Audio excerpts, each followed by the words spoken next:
എല്ലാവർക്കും മെഡിക്കൽ ജർമ്മന്റെ പുതിയൊരു വീഡിയോയിലേക്ക് സ്വാഗതം. ഇന്ന് നമ്മൾ സംസാരിക്കാൻ പോകുന്നത് നിങ്ങളിവിടെ നഴ്സിംഗ് ജോബിനാണെങ്കിലും അല്ലെങ്കിൽ നഴ്സിംഗ് ഹൗസ് ബിൽഡിങ്ങിന് വരികയാണെങ്കിലും നാട്ടിൽ നിന്ന് ഒരു ഇന്റർവ്യൂ ഉണ്ടായിരിക്കും, വീഡിയോ കോൾ ഇന്റർവ്യൂ ഉണ്ടായിരിക്കും. ഇതിനെക്കുറിച്ചാണ് ഇന്ന് നമ്മൾ സംസാരിക്കാൻ പോകുന്നത്. അപ്പോൾ ഈ ഇന്റർവ്യൂവിൻ്റെ ഒരു സ്ട്രക്ചർ എന്ന് പറയുന്നത് നമ്മൾ ആദ്യം ഒരു ഇൻട്രൊഡക്ഷൻ അല്ലെങ്കിൽ ഒന്ന് വിഷ് ചെയ്യും. അതിനുശേഷം നിങ്ങളോട് ഒരു സെൽഫ് ഇൻട്രൊഡക്ഷൻ പറയാനായിട്ട് പറയും. ഈ സെൽഫ് ഇൻട്രൊഡക്ഷൻ കഴിഞ്ഞാൽ ഇന്റർവ്യൂവർ നിങ്ങളോട് ഒന്നോ രണ്ടോ ക്വസ്റ്റ്യൻസ് ചോദിക്കും. അത് നിങ്ങളൊരു ആൻസർ പറയണം. അതിനുശേഷം അവരുടെ ഹോസ്പിറ്റൽ അല്ലെങ്കിൽ ഓൾഡ് ഏജ് ഹോമിനെ കുറിച്ച് അവരൊന്ന് സംസാരിക്കും. അതിനുശേഷം നിങ്ങളോട് ചോദിക്കും, നിങ്ങൾക്ക് എന്തെങ്കിലും ഡൗട്ടുകൾ ഉണ്ടെങ്കിൽ ചോദിക്കാനായിട്ട് പറയും. ഇങ്ങനെയാണ് സാധാരണ ഇന്റർവ്യൂ നടക്കുന്നത്. മുന്നത്തെ ഒരു വീഡിയോയിൽ ഇന്റർവ്യൂ അവസാനിക്കുന്നതോട് കൂടി നിങ്ങൾക്ക് എന്തെങ്കിലും ഡൗട്ടുകൾ ഉണ്ടെങ്കിൽ ചോദിക്കാൻ പറഞ്ഞില്ലേ, ആ സമയത്ത് നിങ്ങൾക്ക് ചോദിക്കാൻ പറ്റുന്ന കുറച്ച് ക്വസ്റ്റ്യൻസ് ഞാൻ ഒരു വീഡിയോ ആയിട്ട് ഇട്ടിട്ടുണ്ടായിരുന്നു. അപ്പോൾ ഇന്നത്തെ വീഡിയോയിൽ നമ്മൾ ഇൻക്ലൂഡ് ചെയ്തിട്ടുള്ളത് ഈ സെൽഫ് ഇൻട്രൊഡക്ഷൻ കഴിഞ്ഞതിന് ശേഷം ഇന്റർവ്യൂവർ നിങ്ങളോട് ചോദിക്കാൻ സാധ്യതയുള്ള ക്വസ്റ്റ്യൻസും അതിന് നിങ്ങൾക്ക് പറയാൻ പറ്റുന്ന ഒരു എക്സാമ്പിൾ പോലെയുള്ള ആൻസറുകളുമാണ് ഇന്നത്തെ വീഡിയോയിൽ ഇൻക്ലൂഡ് ചെയ്തിട്ടുള്ളത്. അപ്പോൾ അധികം വൈകാതെ നമുക്ക് വീഡിയോയിലേക്ക് കിടക്കാം.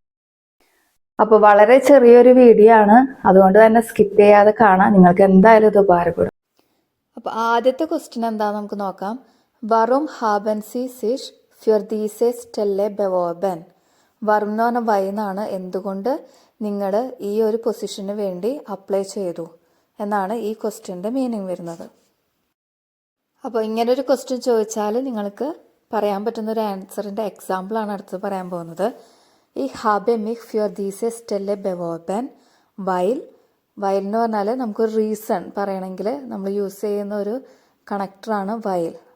എന്തുകൊണ്ടെന്നാൽ ഇഹ് മിഹ് ഫ്യൂർ ദി ഫ്ലീഗെ ഫോൺ പത്തിയൻറ്റൻ ഇൻറ്റർസീറെ. എനിക്ക് പേഷ്യൻ്റ് കെയറിൽ ഇൻട്രസ്റ്റ് ഉണ്ട്, പേഷ്യൻറ്റിനെ കെയർ ചെയ്യാൻ ഇൻട്രസ്റ്റ് ഉണ്ട്, അതുകൊണ്ടാണ് ഞാൻ ഈ ജോലിക്ക് അപ്ലൈ ചെയ്തത് എന്നാണ് ഇതിൻ്റെ മീനിങ് വരുന്നത്. അടുത്തതായിട്ട് നിങ്ങളോട് ചോദിക്കാൻ ചാൻസ് ഉള്ളൊരു ക്വസ്റ്റ്യനാണ് വാസ് മാർക്ക് സി ഫ്യൂർ ഐനം ഗെഐഗ്നറ്റൻ കാൻഡിഡാറ്റൻ ഫ്യൂർ ദീസെ റോള്. എന്താണ് നിങ്ങളെ ഈ ഒരു റോളിന് വേണ്ടിയിട്ട് അല്ലെങ്കിൽ ഈ ഒരു ജോബിന് വേണ്ടിയിട്ട് നിങ്ങളെ സ്യൂട്ടബിൾ ആയിട്ടുള്ള ഒരു കാൻഡിഡേറ്റ് ആക്കി മാറ്റുന്നത്, എന്ത് റീസൺ ആണെന്നാണ് ഈ ക്വസ്റ്റ്യൻ്റെ അർത്ഥം. ഇതിന് ആൻസറായിട്ട് നിങ്ങൾക്ക് പറയാവുന്നതാണ് ഇഹ് ബിൻ ഐനെ എൻഗാഷിയേറ്റ് ഫ്ലീഗെ ക്രാഫ്റ്റ് മിറ്റ് എർഫാറും ഇൻ ദയർ പത്തിയൻറ്റൻ ഫെർസോർഗും. ഞാനൊരു ഡെഡിക്കേറ്റഡ് നേഴ്സാണ്, എനിക്ക് പേഷ്യൻ്റ് കെയറിൽ എക്സ്പീരിയൻസ് ഉണ്ട്.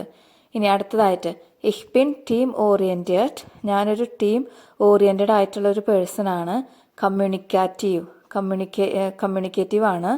പിന്നെ und habe ein starkes Interesse an der Pflege von Patienten. ഇത് കൂടാതെ എനിക്ക് പേഷ്യൻ്റ് കെയറിൽ ഒരു നല്ലൊരു ഇൻട്രസ്റ്റും കൂടെ ഉണ്ട്. മൂന്നാമതായിട്ട് നിങ്ങളോട് ചോദിക്കാൻ ചാൻസ് ഉള്ള മറ്റൊരു ക്വസ്റ്റ്യനാണ് വി വ്യൂർഡൻ സി സിഷ് ഇൻ einer schwierigen Pflegesituation verhalten. താങ്കൾ എങ്ങനെയാണ് ഒരു നഴ്സിംഗ് ഡിഫിക്കൽട്ട് ആയിട്ടുള്ള നഴ്സിംഗ് സിറ്റുവേഷനിൽ ഹാൻഡിൽ ചെയ്യാൻ പോകുന്നത് എന്നാണ് ഈ ക്വസ്റ്റ്യൻ്റെ മീനിങ് വരുന്നത്. ഇങ്ങനൊരു ക്വസ്റ്റ്യൻ വന്നാൽ അതിന് ആൻസറായിട്ട് എന്ത് പറയാൻ പറ്റും നമുക്ക് നോക്കാം. ഇഹ് വ്യൂർഡെ മിഹ് in einer schwierigen Pflegesituation ruhig verhalten. ഞാൻ ഇത്തരം ഒരു ബുദ്ധിമുട്ടുള്ള നഴ്സിംഗ് സിറ്റുവേഷനിൽ കാം ആൻഡ് ക്വയറ്റായിട്ട് പെരുമാറും അല്ലെങ്കിൽ അപ്രോച്ച് ചെയ്യും. ഇഹ് വ്യൂർഡെ then പത്തിയൻറ്റൻ und seine Angehörigen anhören.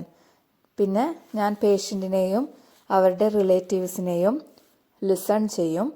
പിന്നീട് und ihre Bedenken ernst nehmen. Ich würde dann eine Lösung finden. പിന്നീട് ഞാൻ അവരുടെ ചിന്തകൾ അല്ലെങ്കിൽ അവരുടെ കൺസേണുകൾ ഞാൻ സീരിയസ് ആയിട്ട് എടുക്കും, പേഷ്യൻ്റെയും റിലേറ്റീവ്സിൻ്റെയും. പിന്നീട് ഞാനൊരു അതിന് അനുയോജ്യമായ ഒരു ലോസിങ് എന്ന് പറഞ്ഞാൽ ഒരു സൊല്യൂഷൻ കണ്ടുപിടിക്കാൻ ശ്രമിക്കും. ഈ ക്വസ്റ്റ്യൻസ് ആൻഡ് ആൻസേഴ്സ് അല്ലാതെ നിങ്ങൾക്കിനി കൂടുതൽ അറിയണമെങ്കിൽ കമൻ്റായിട്ട് അറിയിക്കുക. അപ്പോൾ ഇത്രയും ക്വസ്റ്റ്യൻസ് നിങ്ങൾ നോക്കി പോവുകയാണെങ്കിൽ ഇൻ്റർവ്യൂ സമയത്ത് ഇൻ്റർവ്യൂവർ നിങ്ങളോട് ഇത് തന്നെ ചോദിക്കണമെന്നില്ല, പക്ഷെ നിങ്ങളുടെ ഭാഗ്യം കൊണ്ട് ഇത് ചോദിക്കുകയാണെങ്കിൽ നിങ്ങൾക്ക് ഇത്ര ആൻസറുകൾ അതിന് പറയാവുന്നതാണ്. അപ്പോൾ ഈ വീഡിയോ നിങ്ങൾക്ക് ഇഷ്ടപ്പെട്ടു എന്ന് ഞാൻ വിചാരിക്കുന്നു. ഇഷ്ടപ്പെടുകയാണെങ്കിൽ ലൈക്ക് ചെയ്യാനും അതുപോലെ തന്നെ നമ്മുടെ ചാനൽ സബ്സ്ക്രൈബ് ചെയ്യാനും മറക്കല്ലേ. പുതിയൊരു വീഡിയോയിൽ കാണാം. See you next time.